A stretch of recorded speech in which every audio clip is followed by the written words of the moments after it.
tortugas en vez de los taxis, que los taxis son un mito genial.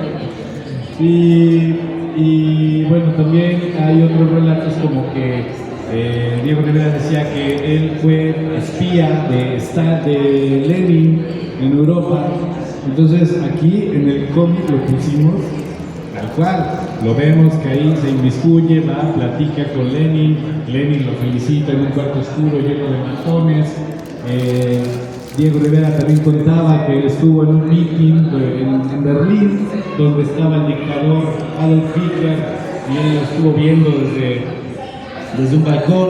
Entonces ese tipo de cosas, de metarrelatos, que Diego hablaba de sí mismo, no sabemos si realmente cuando tenía 5 años en Guanajuato rompió los santitos y que ya era un conocido ateo a los 5 años y que lo odiaban sus tías y todo el pueblillo hablaba de él. Entonces, pero pues no importa si es real o no, qué es real, ¿no? La historia de México también que pintó, pues también es un poco irreal, ¿no? Es la visión de un pintor que donde termina el dato, pues lo integra con la imaginación. Entonces el cómic en buena medida también es eso, son los relatos de él. Entonces el guionista Francisco de la Mora pues retoma todos esos relatos, que también se basa él en la biografía de Bertrand Wolff y en la otra autobiografía que escribió Diego Rivera con Gladys, no recuerdo el apellido, pero Gladys es una autora que junto con Diego Rivera le dictó su autobiografía. Entonces a partir de estos dos relatos ahora empiezan a hacer el guión de Diego Rivera. Que bueno, además es un guión. O sea, el mérito de Francisco es que empieza con todos esos materiales a armar el guión del cómic.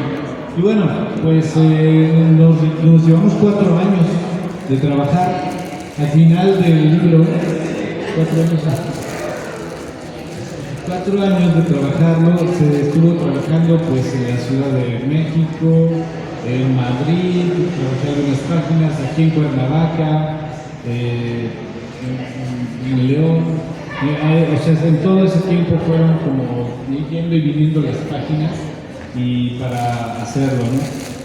Otra vez nos arrolló una pandemia en el proceso y siguió trabajando el cómic, porque afortunadamente no hay que ir a una oficina a hacer dibujos de cómic, y continuamos con ese cómic. Finalmente, qué bueno que tomamos ese tiempo, porque así cada página fue hecha con mucha calma y mucha dedicación.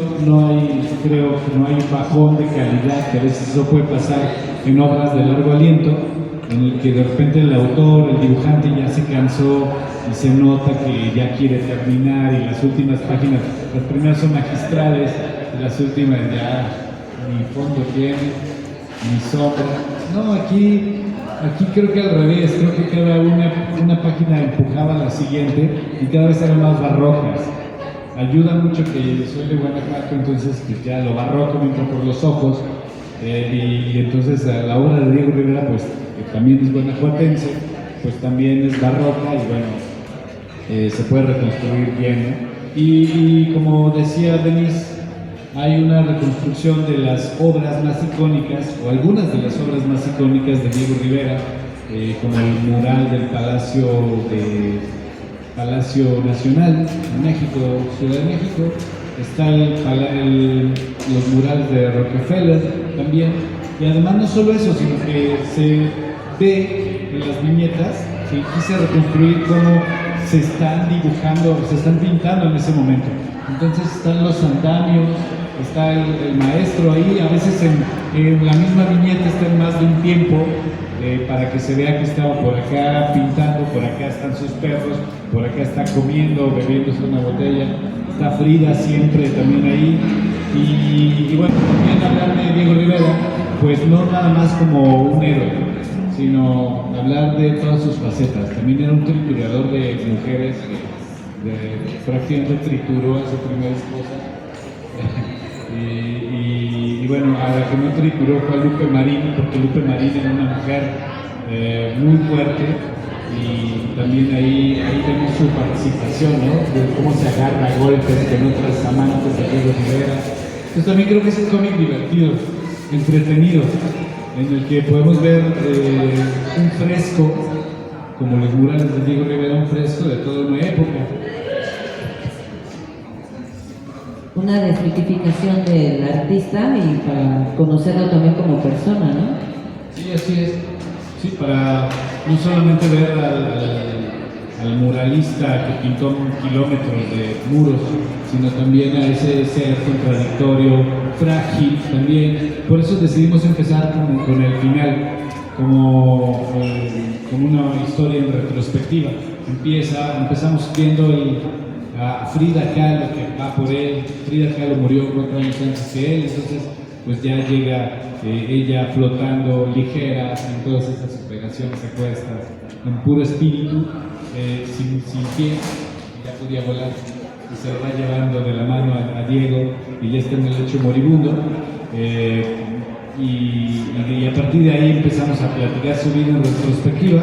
Además podemos ver imágenes del México de la época, del París de los años 20, de Detroit, de su etapa norteamericana, de los viajes que hizo Diego a Moscú. Entonces también es un rat movie, un rat comic, en el que vamos de un tiempo a otro y de un lugar a otro. La paleta en cada capítulo cambia también. A veces en París pues es más oscura, más sombría, más colores fríos. Termina con la muerte de su primer hijo, que lo tiene que enterrar en París, en medio de la pobreza económica que estaba atravesando, siendo muy joven además, ¿no? Y luego vemos cómo avanza hacia Ciudad de México y ya empiezan a perderle sus primeros encargos.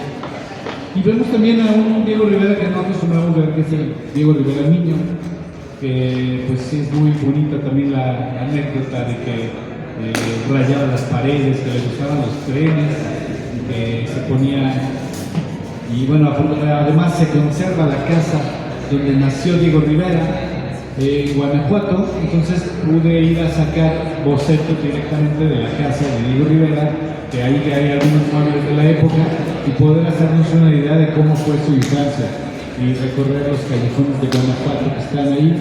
Hay algunas partes. Diego Rivera contaba que él aprendió a hacer murales yendo a las cantinas, que él tuvo una visión en una pulquería en la que vio su futuro como muralista, que lo llevan a él siendo niño de 6 años, de la mano de su papá, y que lo lleva a ver una cantina, que se pone una peda con pulque, y que ahí entonces empieza a ver unos murales de Napoleón maravillosos, que le empiezan a hablar y a cobrar vida, y que ahí nació su destino de muralista. Entonces es una anécdota bellísima que no podíamos dejar de lado, no podemos decir simplemente Diego Rivera eso se lo inventó, no, vamos a ponerla, y eso fue lo que pusimos en Diego Rivera. Entonces en buena parte él es el tercer autor de este cómic.